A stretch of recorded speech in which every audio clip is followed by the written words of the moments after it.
everyone. Today we have our another new episode, and we will discuss on 3D printing. You know that worldwide housing is a big topic because we have a lot of problem with the housing. It's in USA, it's in Bangladesh, it's in India, everywhere. It's in Middle East. So we have our world famous speaker, Mr. Rob. Mr. Rob has a very famous, thought-provoking discussions in World Talent Economy Forum, and regularly we get a lot of response from our audience when Mr. Rob will join. So thank you for joining today. So what you want to discuss about 3D printing? Well, I guess we're starting with 3D building printing. Because 3D printing is fairly broad. We've got a number of existing markets for 3D printing, and so we'll start with that and then move into building homes and larger buildings. We start with 3D printing and where it's most prevalent at the moment, and that is in automotive, prosthetics, and for hobbyists. The website Etsy, for instance, has a lot of providers that provide their products using 3D printers, and mostly cosplay kinds of things, movie props, and that really kind of showcases where 3D printing has been most successful in the small form is in prototyping, being able to rapidly build a prototype, more of a visual test of concept than a structural one. And that changed a little bit when HP came to market with their much more robust process where the parts could be used in production. Still, the most were, and that really is what allowed the 3D printing to move from prototyping and mostly hobbyist stuff, relatively low quality hobbyist stuff, to much higher quality product that could actually be put into production and be used on people and as I mentioned, automobiles. It's also used quite a bit for things like trim. For instance, if you're restoring an old home, an old vehicle, or an old piece of equipment, finding somebody that has built or kept those trim pieces that you need to finish the project can be difficult. But if you can find somebody that's got one of them, you can 3D scan it and then reproduce it with a 3D printer. And there are companies located all over the world, so you don't have to buy your own 3D printer that can do this work for you, that have been set up to do that. The promise in 3D printing in this particular area really was the idea of kind of building a factory printer where materials would come in one end of the factory and finished goods would come out the other end with very little human interaction. And we're slowly getting there with robotics. But it'll be a while before we can actually have those large scale printers that can do everything. 3D printing is mostly single medium. Right now you can print in plastics. You can actually print in ceramics. It's a fascinating process that they use to print short run parts for things like jet engines. And of course, we've had 3D metal printing for a while, previously called metal sintering, and an advancement over CNC machines that could also, using computer input, build metal parts at various scales. Now that moves us up to home scale, and house 3D printing has been going on for the last decade or so. Much of the advanced activity is occurring in China, who's been very aggressive with regard to the use of 3D printers, much so than in the rest of the world. But we've had projects going on in Europe and the United States showcasing that when done properly, a 3D printed home can be sturdier than one made out of other materials. Often 3D building printing uses a mix of concrete and hemp, or some other material that can form kind of a binding agent for the concrete that holds it together better and provides better insulation. And often hemp has been found to be one of the most effective. But that allows you to build a structure with about one third the time or less, and with about 1/3 the people or less. So you still have to have things like finished carpenters and people come in to install the windows, the power, the plumbing. That's all currently external of the 3D printing process, which is done predominantly just for the walls, roof, walls both internal and external, and roof. But you can get structures up very quickly. In fact, it's theorized that if we use those for refugee centers, we could build much sturdier refugee centers almost as quickly as you could put up tents And these refugee centers would handle weather much more effectively than they currently handle it, because tents aren't great in heavy weather, and of course concrete structures would hold up better, with the exception being earthquakes, where concrete can be problematic. So in the end, we're still at the very front end of 3D printing. In the small scale, we're just starting to explore mixed media printing, the idea of being able to print a mixed plastic and metal part with the same process. I haven't seen anything in production yet.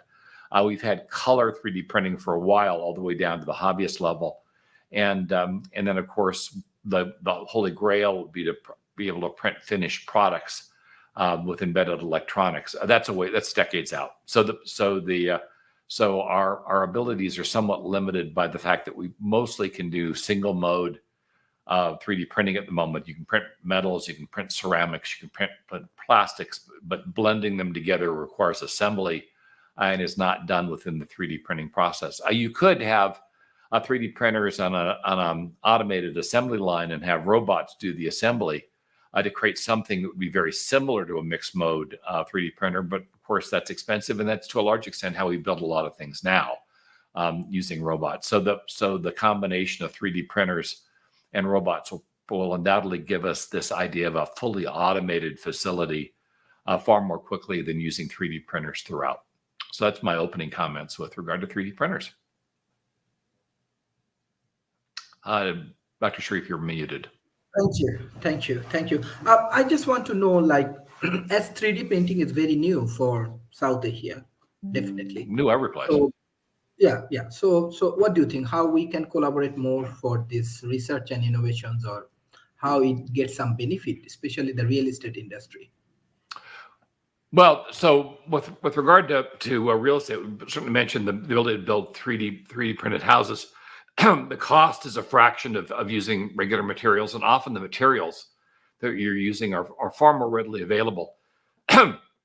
Typically, if you're building a home, you've got to outsource the struts, the trusses, the roofing material.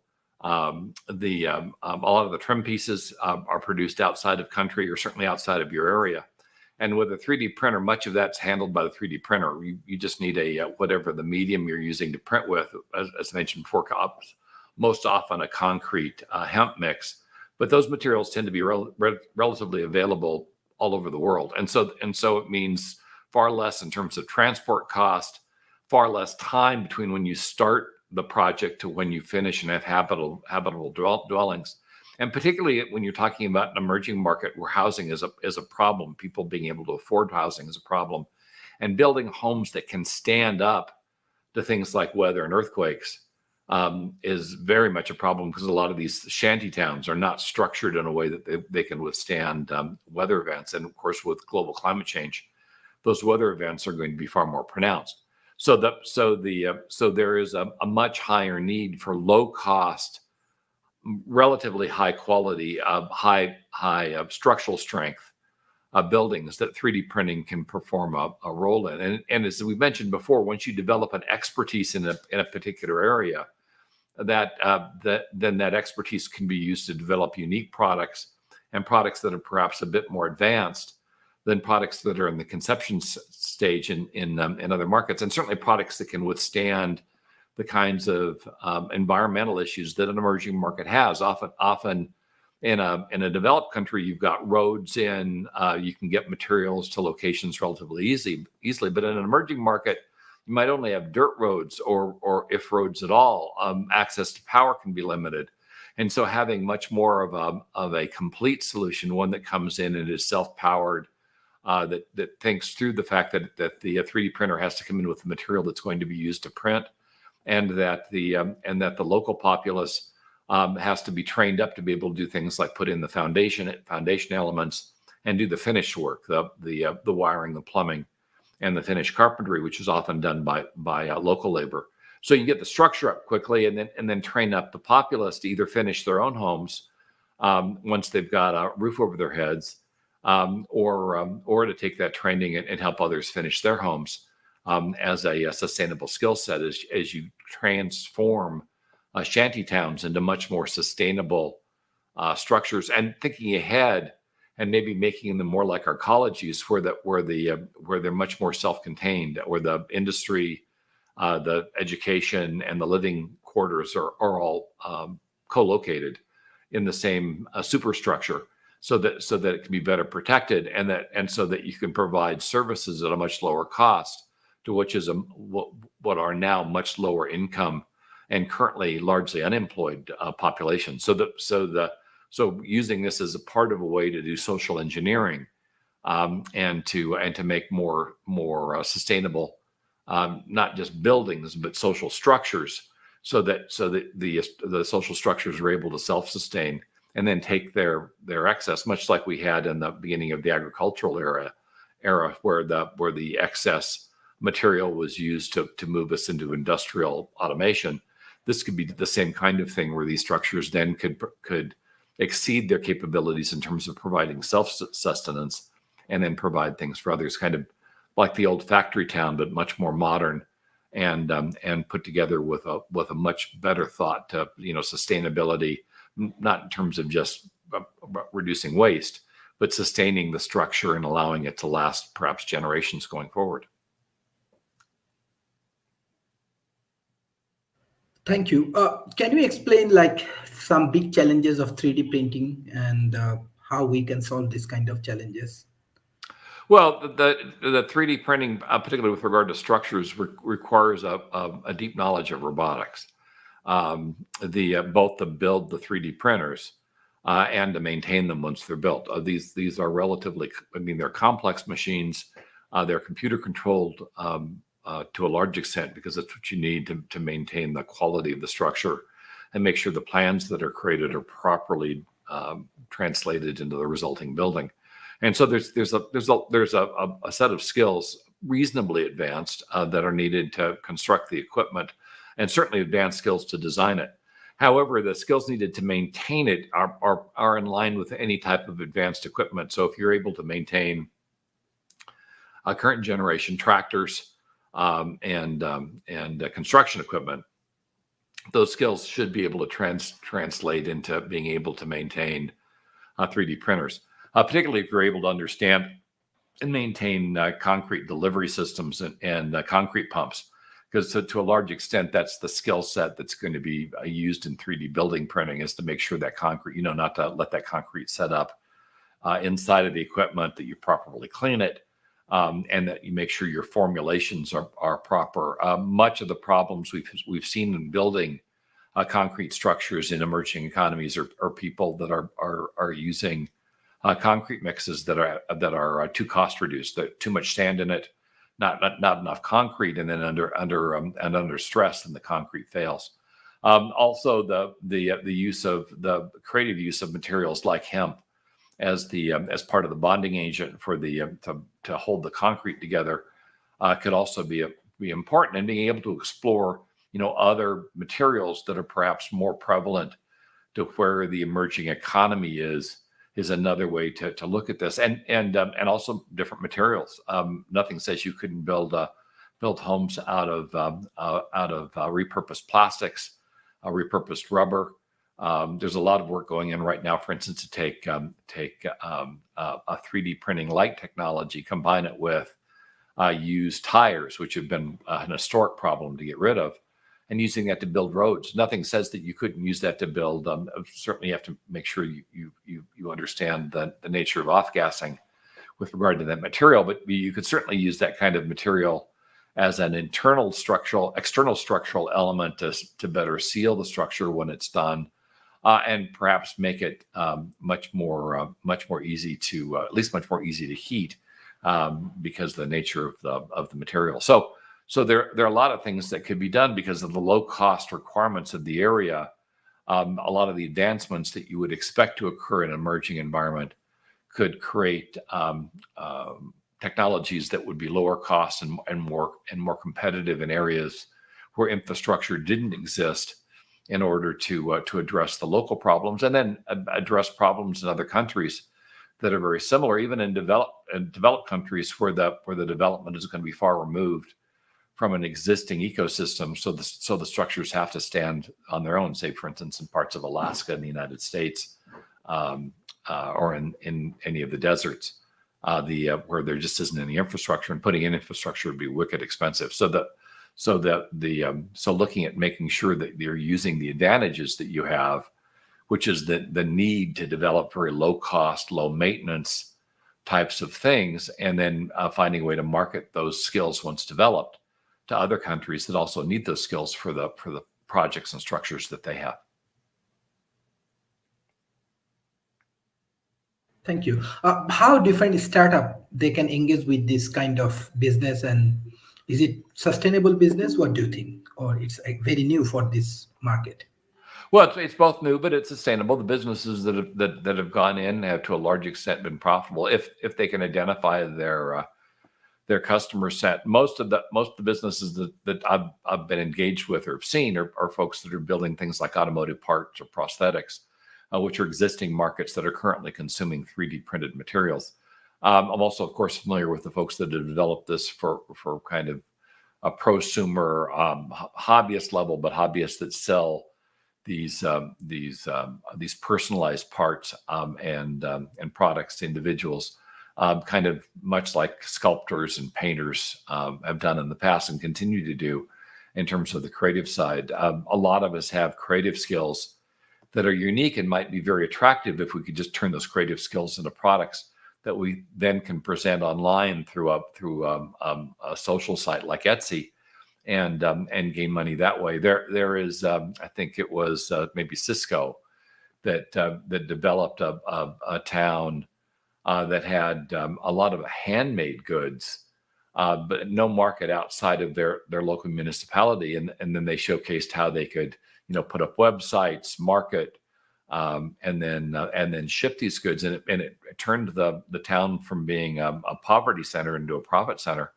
And now they ship their goods. They ship their goods worldwide, and that's without 3D printers. So the same thing can be done at a much greater scale with 3D printers. But you have to understand your market. You have to understand how you're going to deliver those products to the end consumers that might want them, and then also determine what unique aspect you're bringing, so that people aren't just knocking off whatever you're bringing out with their own 3D printers. And be aware, there's actually a pretty decent market for 3D printer programs. In other words, the software that makes the parts so that third parties can print these things. You don't necessarily even have to print them yourselves. You can come up with a concept, program out the design, and then sell that to others that put that on their 3D printer and build products. So there's a lot of potential in this market, but it does require a great deal of knowledge about where the customer is, how to get to that customer, how to market what it is you're developing, and how to make sure that what you're developing is unique enough that you can defend it, hopefully without litigation, and showcase kind of a sustained market advantage, so that once you develop it, somebody else doesn't take that away from you. 3D printed buildings is probably one of the most advantageous, because the nature of the mechanism is that you're not able to ship the buildings once built. You have to build them in place. And so if you've got a localized need for this kind of thing, and most emerging markets, or I should say all emerging markets, have that localized need, then that would be an area to focus, because it's solving a problem that you have locally, and it would be much more difficult for somebody to come in from the outside to address that particular need, because of all of the logistics, social, regulatory, and other problems they would have to overcome in areas that they don't know. Thank you. Like, if you share a few of the industrial experience from Silicon Valley, maybe it will be helpful for this Asia Pacific region. Like, what are the companies really involved with this 3D printing, and what kind of success they are getting, and what is the market strategy they have? Well, HP is probably the biggest Silicon Valley provider of 3D printing. They recognized that paper printing was eventually going to be a far smaller market than it was when they started this process, and they needed a way to supplement their paper printing capability into something else, and they moved into 3D printing. I would say kind of medium to small scale. And they started off with prototype level 3D printed products, moved quickly to production level 3D printed products, then moved into color, and most recently moved into metals. So moving from the easiest to increasingly harder areas of technology, and then thinking through how these things would be embedded into manufacturing lines, and looking specifically at markets that might be able to take them early on. So, for instance, automotive had a tremendous need because of particularly for high-end vehicles that have low run. So the number of runs, maybe the number of vehicles they build is in the hundreds or thousands, not in the tens of thousands or millions, making traditional manufacturing very costly for the vehicles. Using 3D printers, they were able to bring the cost of a lot of the parts down rather dramatically, while still maintaining the volumes these folks needed. Prosthetics was another area that was really obvious, because prosthetics have to be customized. They require a lot of labor, but they don't require a lot of tensile strength. You're replacing an arm, a finger, a hand, a leg, something along those lines. You're not having to carry the weight of a vehicle. You're having to carry the weight of a person, and as such, plastics lended themselves to that material and have for a long time. But the issue is there's a large cost associated with being able to craft a custom prosthetics part. And so what happens with the individuals, they either have very expensive prosthetics, or they have prosthetics that don't fit. 3D printing was able to bridge that gap and create affordable prosthetics that did fit, that could be mapped to the body. And particularly with regard to children who often outgrow their prosthetics, this was a way to provide an affordable solution for them, a set of prosthetics that in effect would grow with them with replacements over time and keep them comfortable and functional at a much lower cost than otherwise would be the case. So that's kind of where they discovered it. Look for markets that could consume this kind of product initially, and then move to saturate those markets, then move to adjacent markets. So, for instance, since then they've moved into things like trim plastics. They've moved into athletic wear. You can buy 3D printed shoes now, and things like that to expand the overall market. Glasses frames that can be highly customized. They've moved to accessories for computers, which seem to be a natural move. And I expect over time things like customized cases for computers. And they're currently looking at things like being able to modify laptop computers and create a much more custom, granted appearance-oriented casing structure over laptops. And if they can figure that out, that would be a huge advantage for that market. But imagine then being able to print things like purses, personable wearables, belts, the rest of it, that could be highly customized and unique to you, all potentially possible with 3D printers in the future. Thank you. Thank you. Skill development is a major challenge for emerging economy. Especially quality education is very important. Recently, I finished a conference with the Khalifa Rashid bin Maktoum Foundations, and with the United Nations, they published Knowledge Index. And I find South Asia, most of the countries, they are not performing well. For example, even India, their knowledge index is 95. Nepal, their knowledge index 102, Bangladesh 112, Pakistan 117 out of 133 countries. So how they can improve, especially research and innovation is the most weakest part for the South Asian country, even though they have a big market, they are producing billionaires and many things, but how they can improve in the knowledge index.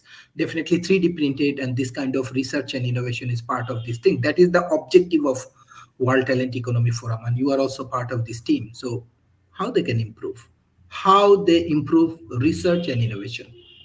Well, first they've got to have the will.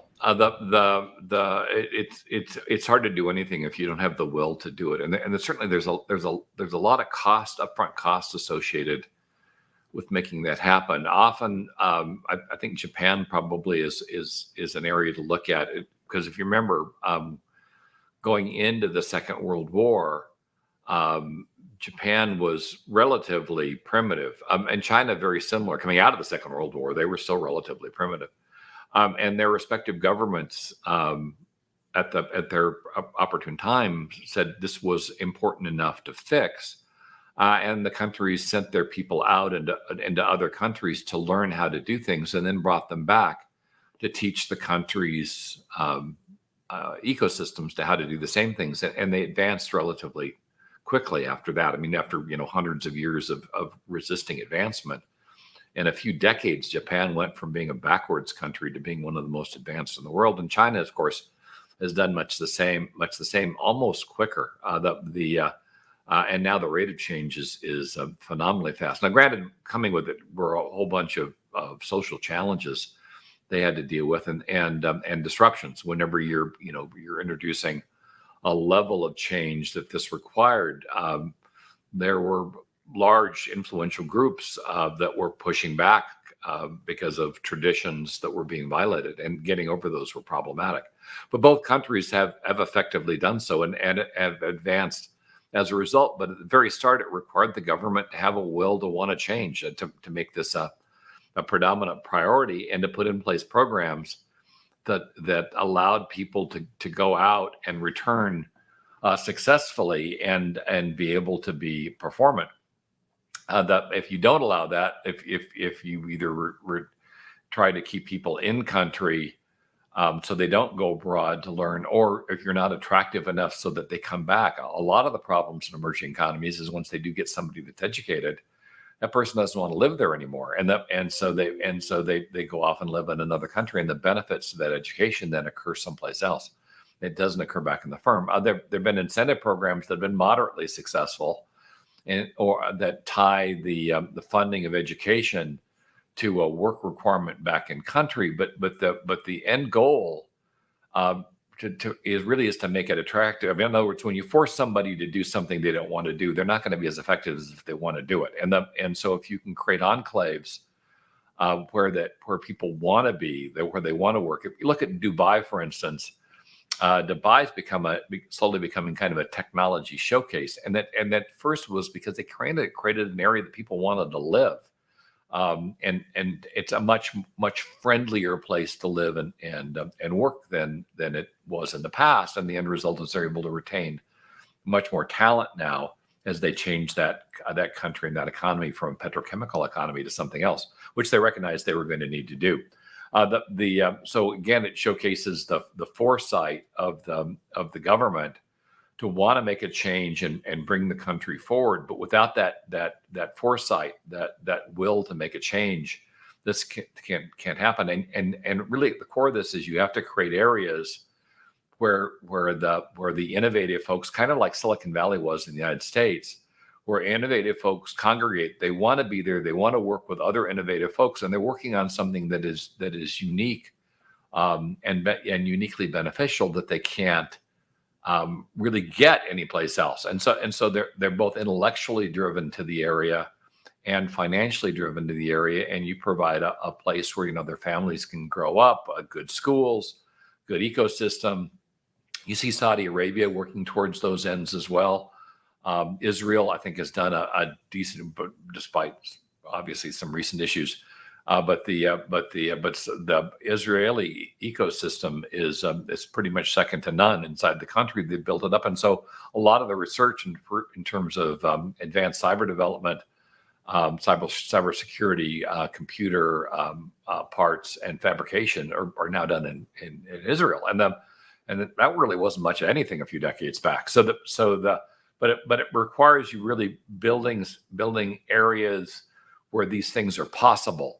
Because people want to come there, they want to work there, they want to learn there, and they want to live there. I'm reminded that back when I was working at IBM, and this was in the 80s before IBM made its change, where IBM was a work for life company, where people wanted to work there. IBM didn't pay as well as a lot of other companies did, but you couldn't pull anybody out of IBM because they provided such a rich ecosystem that once in, people didn't want to leave. Now, that became kind of a different kind of problem going forward, but there was one company that was successful, that was BMC, in terms of pulling people across. And what they did is they created these enclaves around their facilities where people wanted to live. Good schools, relatively low-cost housing, places that were just that were just nice places to live where people wanted to bring their families. And they were able to recruit engineers out of IBM when nobody else could. And that's really what you want to go for. It's less about trying to force your people to stay in country and provide their skills, and more about providing areas where people want to go and share their skills. So they're going voluntarily because that's an area that is exploring a unique new area that's solving new problems and has a core structure of folks that are working on something that you want to work with. It's a safe place for new engineers to go to work. It's a place where people can raise families and create a life, and that's been particularly difficult in emerging cultures because often the cultures are very structured towards rules surrounding women and men and how they were going to behave and how they entertain themselves and restrictions on freedoms that other countries that are much more successful at attracting people don't have. And so and even when we had experiments like Hong Kong, which were kind of that way, those experiments often don't hold up long term. And so finding a way to structure these enclaves so one, they don't become an area of this. The other thing, it can be problematic as these can be areas of rebellion. So you want to make sure that they're in concert with the government. The government is supportive of them, but they're not so different that they drive rebellion. Often governments aren't willing to take the risk of making those changes, and the end result is they can't really close the loop and create a sustainable advancement enclave that can do what it is you want it to do. But it's certainly possible. We've seen it in Japan. We've seen it in China, really, without as much of the governmental and control and command and control changes that you'd otherwise think. But you do notice that in China, you see that tension right now between what government wants to do in terms of controlling the population and what the population can do now because it's so advanced. That will need to be resolved there. They're undoubtedly going to have some major problems going forward. But it showcases you can advance a relatively rudimentary, backward culture into one that's far more advanced. And using Japan as perhaps a better example, you can do so without the the structural changes and the conflicts, as long as the government is willing to adjust its views in line with the advancements. But it requires all of those things to be in place for this to be successful. A government has to advance along with the technology, because trying to keep the population contained and stupid at the same time you're trying to advance them technologically doesn't seem to work. The technical advancements allow them to overcome the blocks, and the end result is you're building a level of discord that could be problematic going forward. But if you don't do this, if you don't make the change, then you simply fall behind and you're overcome by another country that wants your resources. So you solve it one way or the world solves it another, and that's the nature of things, I guess. Thank you. We have our friends, Mr. Dan. Thank you for joining today. Mr. Dan, what you want to discuss about 3D printing? Oh boy, Rob gives such a great overview on this, and I'm glad he's feeling better from his automotive incident there. Yeah, thanks. But yeah, the notion of how you get the social stars to align to create this kind of creativity on both the local and the planet-wide level is a great question. And Rob, I'd love to know the name of that town you mentioned, where they said they've become like an Etsy town of like local creators. That sounds like a great incubator kind of model. Yeah, I covered it a couple of years back. I don't remember the town. I'll see if I can look it up while I'm probably search waiting. that out. But yeah, it's when governments do something, it's kind of funny. They just like mandate it, and they decree it, and then they don't really do the kind of analysis that an entrepreneur would do, like looking at the customer base and is there a value proposition that's going to be well served, But on the other hand, there's things like the Transcontinental Railroad or the Panama Canal that were attempted to be done by private means, and that that kind of flopped until they had all the big permissions that the governments can provide that others can't. And another thing that comes to mind is when you are an owner builder, you are really freed of a lot of these government regulations. Contractors have to do a lot more submitting of documentation and plans and approvals, but owner builders have a very wide latitude of what they can do, as do single proprietors. They're exempt from a lot of the occupational health and standards regulations, because the word occupational means you're employing someone, and once you're employing someone, then you fall under the purview of, you have to have respiratory masks, ladder safety, and all these things. Whereas it's a sole actor can kind of go off and harm themselves just so they don't harm anyone else, which is the great rogue frontier spirit, rugged individualism, I guess, is and that's kind of where the whole additive and subtractive manufacturing world, of course 3D printing is additive manufacturing, but there's the other end of that is subtractive manufacturing, where you remove material to create what you want. Kind of like the sculptor who says, I just started with a piece of marble and removed everything that wasn't the finished sculpture. But this was first. The additive manufacturing is kind of interesting because Santa Claus machines were actually first proposed by a physicist in 1978, where you would take just streams of ions of different elements, and you could combine them into whatever finished molecule. This is probably a ways off, like the von Neumann replicator or the fusion torch, where you essentially distill elements out, of like plasma from fusion. We may indeed live to see these in our lifetimes, given the accelerating rate of technological advance. But some of the biggest bang for the buck, manufacturing wise, are things like computer controlled routers, where you can put a 4x8 sheet of plywood up and give the router the instructions, and it can carve out all kinds of interesting pieces from that sheet of wood. And then you can actually layer these sheets together to kind of create a pseudo 3D printed. It's kind of a hybrid of additive and subtractive manufacturing, because you're subtracting from the feedstock and then you're layering it together to add the finished product. But in the shelter, the 3D printing of shelters, I think that could be a nice hybrid, where you could actually use something like high pressure water to extract a hole of soil, and then that finished soil, now that it's fluidized, you can separate it into the component sand, gravel, clay, cellulosic components, and then you've got a great soil mill potential. The cellulosic components could be turned into biochar, for instance, which is a great binder. You were talking earlier about hemp as a binder for structural integrated panels, and there's been a lot of work with biochar, or pyrolyzed cellulose components, which the soil is full of. About 4% of the soil has like these inorganic components. About 4% is organic, meaning like wood chips, branches, grass, fungus, microbes.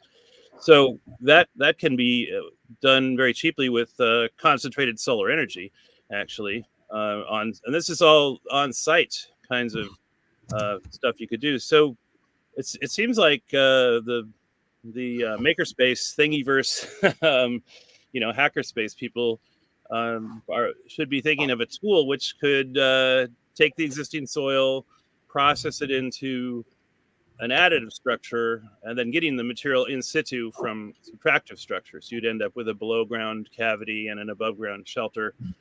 And this seems like it'd be the fastest way to it's kind of a biomimicry. I mean, you look at bees that make the honeycomb hives, or paper wasps that make the little cellulose looking nests.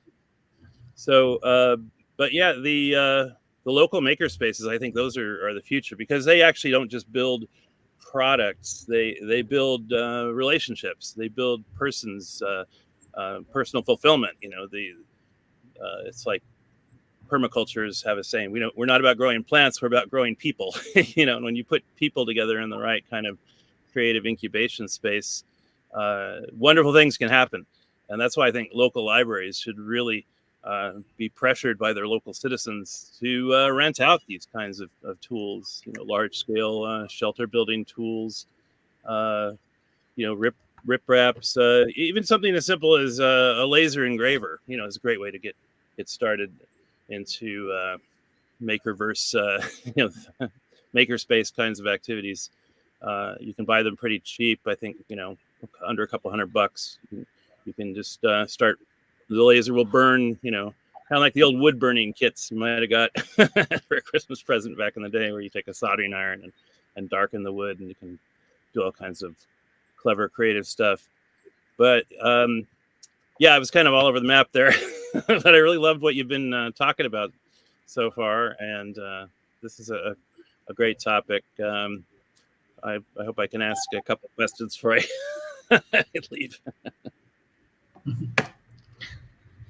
Okay. So what do you think? Like Transhumanist Party, they have a lot of research and innovation. So this 3D printing you are promoting through your political party, or do you have any new innovations? I think that should actually be the number one platform, which we haven't really addressed. I've become the community science or citizen science director for the party, and I'm planning to kind of use the amateur radio community. I think that's a great community that isn't being catalyzed enough to do things like archiving and curating of tools and technologies and plans. They're they actually are allowed to do what looks like commercial activities. Technically on amateur radio, you can't use it for commercial activities, but you can use it for materials for your ham shack. Ham is a little slang term for amateur radio operators. So, really what is out of the purview of improving your ham shack and trading ham shack items? I mean, you could actually 3D print a ham shack, and then you could fill it with a lot of items and not violate the commercial proviso of the FCC's rules against commercial transactions on ham radio. So that's kind of, I think that's such a transhumanist hobby. I think if more transhumanists got their call signs and started doing analog and data sharing of information, it would really show the world that this is a friendly technology movement. This is not some creepy soul-stealing, Skynet, clearing the way for some dystopian Skynet future. But we have to be on guard for these things, of course. But I'm a big fan of the Transhumanist Party doing voluntary technological kinds of initiatives in this space. I think there's not enough of that going on, and I want to really champion that. Great. Professor Rob, what's your closing remarks for today's sessions? Well, with 3D printing, there's just a lot of opportunity. We're at the very front end of this. And once we start combining 3D printing with artificial intelligence, the eventual ability for machines to be able to build and create their own replacement parts come forward. I mean, we already have on the software side.